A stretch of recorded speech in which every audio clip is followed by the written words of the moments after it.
नमस्कार. बांगलादेश पुन्हा एकदा वैचारिक आगीमध्ये होरपळतोय. रस्त्यावरची चिथावणीखोर घोषणा, मीडिया संस्थांवरील हल्ले आणि लोकशाही आवाज दाबण्याचा प्रयत्न हे सर्व तिकडे सुरू आहे. उस्मान हादीच्या मृत्यूनंतर अचानक हिंसाचाराचा उद्रेक झाला. उस्मान हादी हा जुलै 2025 नंतर तरुणांचा नेता झाला. 12 डिसेंबर 2025 रोजी त्याला निवडणूक प्रचारादरम्यान एका अज्ञात व्यक्तीने गोळी मारली. त्यामुळे हा कट्टरपंथींच्या विचारपूर्वक केलेल्या प्लॅनिंगचा एक भाग आहे.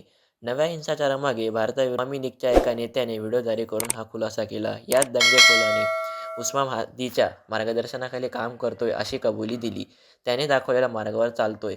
हिंदू मुलगा दीपू दास याची हत्या असो किंवा मीडिया संस्थांवरील हल्ले, या दोन्ही घटनांवरून उस्मान हादीच्या मृत्यूनंतरही त्याचे विचार अजून किती धोकादायक आहे हे स्पष्ट होतं. बांगलादेशच्या माजी पंतप्रधान शेख हसीना यांच्या पक्षाचे नेते मोहम्मद अली अराफत यांनी सोशल मीडियावर प्लॅटफॉर्मवर एक्सवर पोस्ट केली.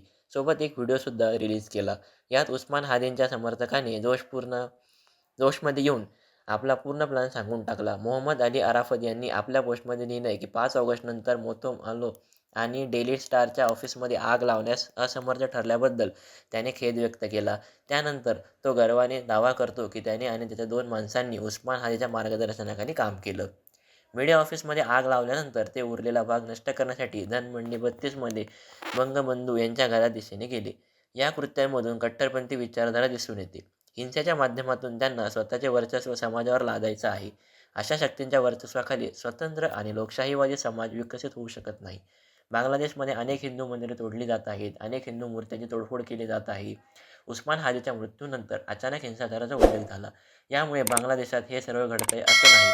कट्टरपंथीचे विचारपूर्वक केलेलं ही प्लॅनिंग आहे. भारतात सुद्धा दिल्लीमध्ये मध्य प्रदेश, उत्तर प्रदेश, हरियाणा अशा अनेक राज्यात बांगलादेशात होणाऱ्या हिंसाचाराला विरोध होत आहे. भारतातील लोक हे बांगलादेशातील अत्याचाराविरोधात रस्त्यावर उतरली आणि लोकांना अशा घटना विरोध करण्यासाठी जाग येत आहे. थोडक्यात याचे पडसाद भारतातही पाहायला मिळत आहेत. पण हिंदू विरोधी बोलणाऱ्या हादीला जर योग्य वक्तव्य केली असती, विचारपूर्वक बोलले असते, तर बांगलादेशातच काय इतर कुठल्याही देशात हिंदू विरोधी आंदोलने होणार नाहीत. याची जाणीव हादींना होणं आवश्यक होतं. गोष्टींबद्दल, या घटनेबद्दल आपलं काय मत आहे हे कमेंटमध्ये सांगा आणि चॅनलला सबस्क्राईब नक्की करा. धन्यवाद.